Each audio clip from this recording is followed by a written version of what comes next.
Hi, in this topic we are going to see what is a limited companies or what are the joint stock companies. That's what we are going to discuss here. You can see today we are going to see the limited companies, and under the limited companies the private limited companies, the advantages of private limited company and the disadvantages of private limited company. That's what we are going to discuss today. So first we are going to see what is a limited company. We can say a limited company. This will be public limited or private limited.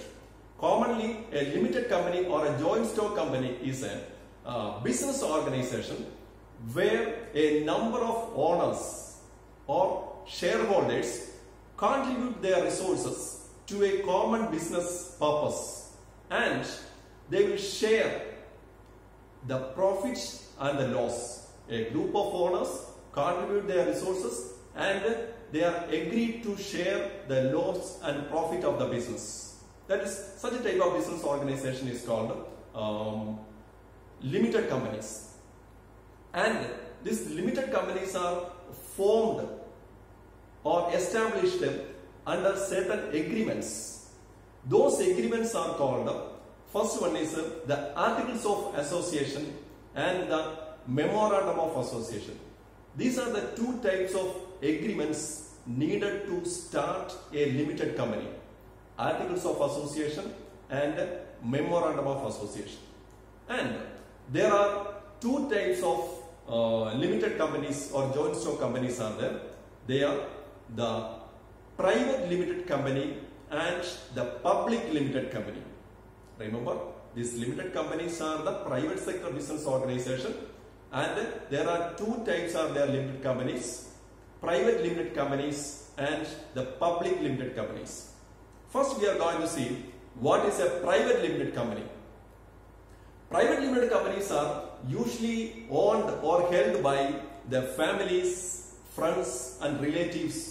A group of people from a particular family or relatives or friends, people who knows each other, are joining together and forming this type of private limited companies. And what we can say, next one is they can issue shares. The issuing shares of stock is allowed in the private limited companies, but there is one condition: they cannot, the private limited company cannot sell their shares for the general public through the stock exchange, or they cannot quote their shares on the stock exchange. Who the private limited companies? That means they cannot sell the shares of the company through the stock exchange, and they can transfer the share, but that is not freely, but they can transfer the shares of the companies with the consent of other shareholders. With the permission of other shareholders, they can sell the shares among themselves. That is the private limited company.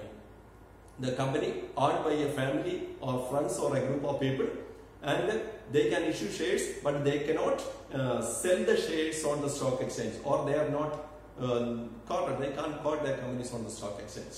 And next one we can say shares are not allowed to transfer freely among to the public. They can transfer the shares or sell the exchange or sell and buy the shares among the shareholders with the consent of other shareholders. That's the most important thing about the private limited companies. If you go to the advantage